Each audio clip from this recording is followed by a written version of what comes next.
जो अल्कोहलिक है, जितना भी लोग हैं यंग वंस जो अल्कोहलिक कंजम्पशन वाले लोग हैं, उनमें जैसे एक धारणा बन गई है कि हम अगर अल्कोहल लेंगे तो शायद हमारा हार्ट ठीक काम करेगा, शायद हमारा ब्लड ठीक रहेगा।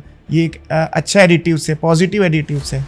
लेकिन हमने सुना है मेडिकल टर्म्स में कि कोलेस्ट्रॉल के साथ में अल्कोहल, स्मोकिंग, ये सारी चीज़ें जो है हमारे बैड एडिटिव्स में आते हैं। बिल्कुल।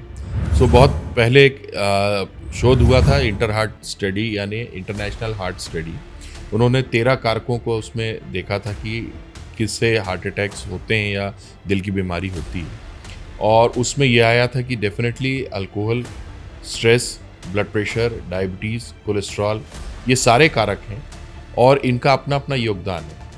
अगर एक कारक आप में मौजूद है, अगर वो 2 कारक हो जाते हैं तो वो रिस्क दुगनी नहीं चौगुनी हो जाती है। अगर 3 कारक आ जाते हैं तो चौगुनी नहीं 16 गुनी हो जाती है। तो आप उससे अंदाज लगा सकते हैं कि अगर आपने अल्कोहल के साथ में स्मोकिंग भी की, स्मोकिंग के साथ में कोलेस्ट्रॉल बढ़ाया रखा, आपने ब्लड प्रेशर बढ़ाया रखा या शुगर बढ़ाई रखी, तो वो उतने गुना जो है वो ज्योमेट्रिक प्रोग्रेशन नहीं होता, ये एक्सपोनेंशियल प्रोग्रेशन होगा।